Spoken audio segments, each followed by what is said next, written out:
Hi everyone. So here we go. Vocabulary and spelling list for week 5. Exciting, isn't it? I'm going to begin with a joke, a question, and I'll tell you the answer at the end of the video. Now don't fast forward to the end to hear the joke. Listen to the whole video. What do you call a man with, or woman, with no body and no nose? Okay, first word here is fierce. A fierce and violent tiger defends her cubs. So if something is really fierce, it's like got a lot of energy. You might say a fierce storm or a fierce fight. Hey, there's a good alliteration for a poem, fierce fight. Just check the spelling of fierce. Look, it's got I-E, F-I-E. Usually in English, I is before E, except after C, when the sound is E.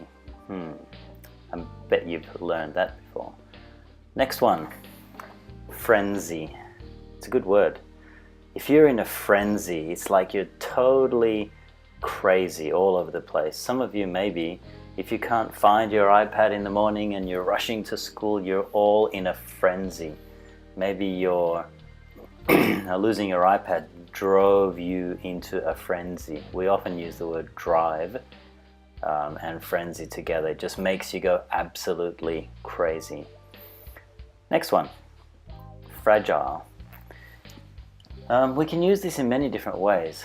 Fragile, you can say fragile like glass. It's easily broken, so don't drop the fragile piece of china, as in the teacup. But we also talk about people. If you might say, I'm feeling really fragile today, which means that, you know, don't mess with me, don't make me mad because I might cry really easily. I'm feeling fragile. Hey, more alliteration, feeling fragile. Write a poem, call it fragile. Another cool word to use in a poem, fuel. Now fuel is like, you know, you have petrol. Petrol is fuel for your car. It's whatever makes your car go. U-E-L, fuel, U-E-L. Make sure you practice that. Next one, frightened. I think you know this. If you're frightened, you're scared. I'm gonna move to the next one. But hey, it's a spelling word. Look at it, I-G-H-T. Why do they put a G and H? Sheesh. Frightened. Be much easier if it was just like F-R-I-T, but it's not. F-R-I-G-H-T, G-H-T, frightened. Next one, further. If you go further, you still have to go on. You have 2 miles, 2 kilometers further to drive. We're not there yet. Just walk a little further and you'll get there. Just keep on going a little bit. So it has the idea of going further, has the idea of going a little bit longer distance or longer time or additional time. It's got an interesting spelling, F-U-R.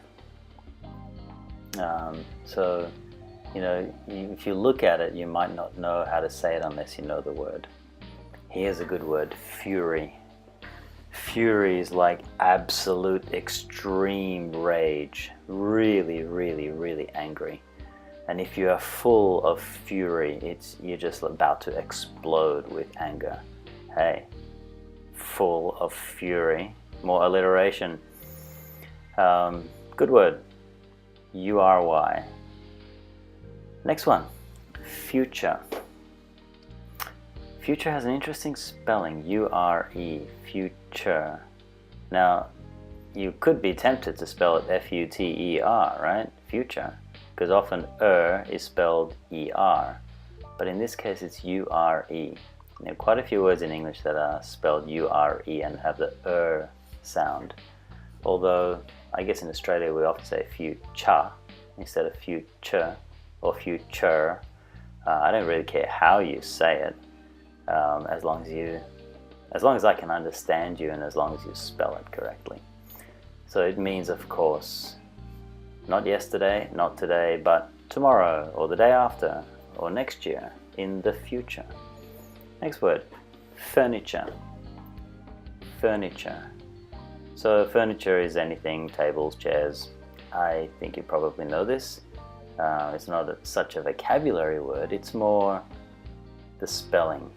Again, it's got the U-R-E, furniture, U-R-E at the end. So really pay attention and practice that. You probably would get the first part, F-U-R-N-I, but if you're not a very strong speller, you might get to the I and go, how did I finish this again? Furniture, T-U-R-E. Next word, formal. Formal has quite a few meanings. At City Point, we have a Year 12 formal. So it's like a special party that you'd go to when you're in Year 12, where you dress up and people ask you to a formal, or you ask someone to a formal, and it's you wear nice dresses and nice suits, and it's a very formal occasion.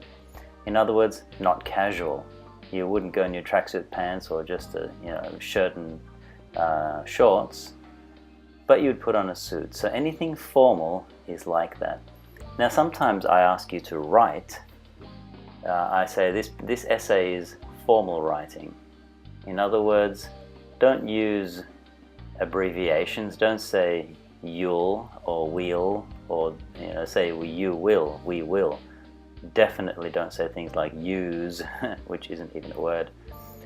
So it's, if you can think of, if you're in a room and the Queen of England is there and you have to speak your very most proper English, that would be formal. Next one, fulfilled. If you fulfill your duty as a student, that means you do all your homework, you listen carefully in class, you don't distract others, you fulfill your responsibility or your duties. In other words, you carry out, you do what is expected of you. And often it's to do with your responsibilities or your duties, or like your role. If you fulfill your role as the captain of the school, you do your job well. Here's a good word, futile. Futile. F-U-T-I-L-E. Futile means it was useless. It just didn't happen. And if you say that all my studying was futile because I still failed the test, it's like, what was the point? I just wasted all that time. So futile is a really good word to describe how something just doesn't work. There's no point to it. If you didn't study and you failed your spelling test, it's futile to complain to me. I'll just say, oh well, you didn't study. So it's pointless. It's not going to help you. Next word, facilities. Now, City Point has quite good facilities. In other words, we've got a gym, we've got ovals, we've got music rooms, we've got a good library, we've got good facilities for students to be in. So it means like the rooms and the buildings and the things that you use around here. We have a tuck shop. That's another facility that people use at the school. Facility has a C, not an S. And facilities, of course, is the plural. Here's a good word, fabricate. Now, fabricate pretty much means to lie. If you lie, you fabricate something. So you might fabricate an excuse. You make up an excuse that's not actually true. You might fabricate your story. I say, why didn't you do your homework? You go, well, Mr. Harry, this green alien came and ate it while I was on the bus and then disappeared. And I'd say, you just fabricated that story, didn't you? You made it up. I love this word, facetious. Say it with me, facetious. Facetious means funny. It's a good academic word for funny. So you could, if your little brother or sister at the dinner table is trying to be funny, you say, Are you trying to be facetious? And he'll look at you or she'll look at you and say, I don't understand that word. And you can explain to them that facetious means funny. It's a good word. Learn how to spell it. Look at the spelling. Face and then T-I-O-U-S. But we don't say face, tios. We say facetious. Interesting way to say it. Next one is construct. If you construct something, it's like building. So if I ask you to construct an argument, I'm asking you to build your argument using 3 good ideas. So you arrange your ideas to build something. You could construct a house. You make something, you build it. Next one, compare. Often you're going to be asked to compare and contrast things. So in other words, compare is look at how they are similar, and contrast, you look at how they are different. Contrast is down there, number 19. So compare is really to look at how things are similar. Consider means to think carefully. If I ask you to consider my request, I'm asking you to go away and think carefully about it, look at all the different sides, and then tell me your answer. Sometimes in an essay, you're asked to consider something, to stop and think, not just like the first thing that pops into your mind. Next one, contrast. So compare and contrast. That's the opposite.